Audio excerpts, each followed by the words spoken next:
things that's been talked about a lot has been the effects of Senate Bill or House Bill 1001 with the property tax caps and some of the things that it put into place. We've heard a lot about that on the city side, but not so much on the county side. And I know it has to be a concern. How are you guys dealing with that? Well, once again, our county council last year took some measures to kind of get a jump on it, and they set aside some money to safeguard for this year. But back to the whole elected official piece. You know, we have a county auditor that's an elected official, Lisa Blosser, and her chief deputy, Tara Klutz. And they, right away, you may have remembered one of the things in the local government efficiency study was, let's have a fiscal summit. And the county auditor is probably the closest thing to us to a fiscal agent for, you know, countywide that there is. So getting together with the city controller, and I better double check that, I'm pretty sure that I'm almost certain the city controller is involved with this. But primarily the leadership of Lisa Blosser and Tara Klutz to come together and share this information about how House Bill 1001 does affect all of the 30-plus municipalities, political subdivisions is the term, within Allen County, because they all have ability to raise taxes, have levies, and because of these caps, it's going to be very important that people sort of understand what each other is doing, because there's going to be a limited amount of resources. So the county, frankly, is taking a leadership role there through the auditor's office to help share that information, and it's going to be shared in a way that can be retransmitted. And I was at East Allen Alliance yesterday, this economic development entity that's been around for 20 years, and they showed significant interest in coming to this meeting and learning about, and it's representatives from all the small towns, Leo, Cedarville, Monroeville, Woodburn, although Woodburn's the smallest city in Indiana. Really? Yeah, it really is. It's the Wow. smallest city in Didn't know Indiana. that. So there will never be one that small. They actually changed the state statute shortly after it happened. It's not a bad thing, but it's just the way they're set up. But anyway, once again, back to the leadership of the auditor. This information will be shared, and it's going to help people get their arms around this whole concept of what's the fallout of House Bill 1001.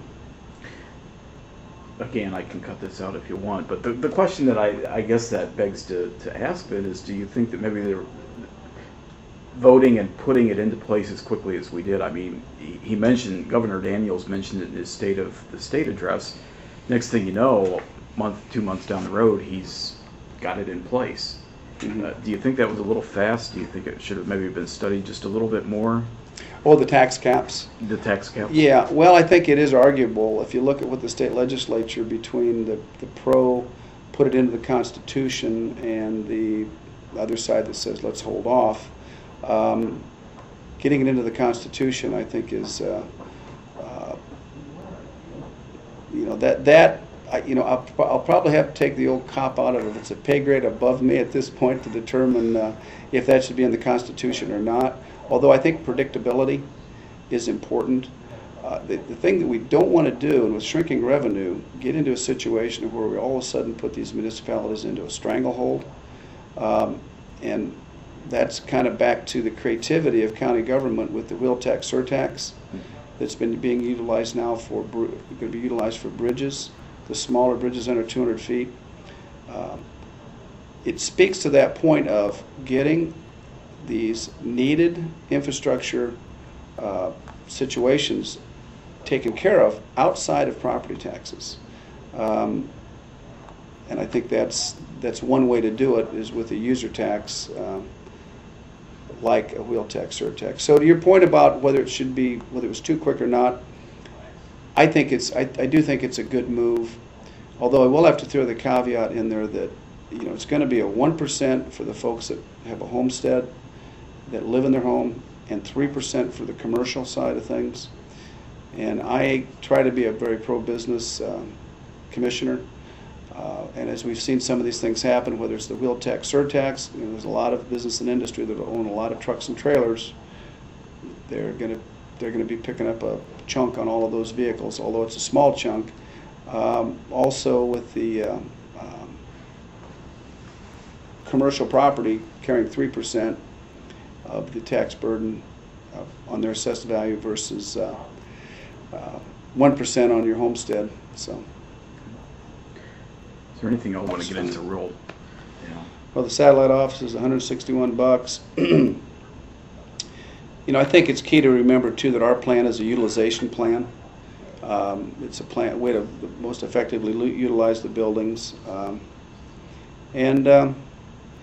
I guess I really just want to reiterate that this continues to build on the cooperative efforts of co-location and integration.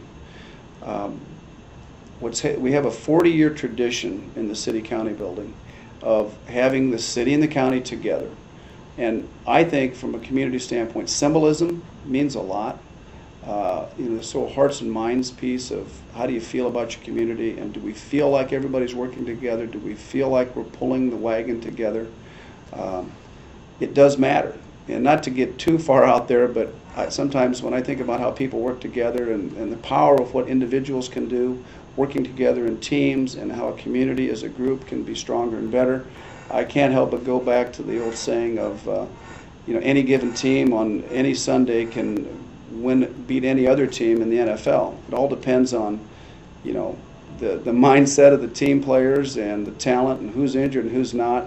So we have to not to break away too much into a analogy there, but I think that's true. We have to really figure out how we're more alike than we're different. And I don't think anything we're talking about here is really anything real hard. I think it's not going to be easy, but we can figure out a way to make this work. Okay. Well, thank you, Bill. I appreciate your time. Thank you, Steve. Yep. Appreciate it. All Thanks right. a lot. That Thank was you. painless.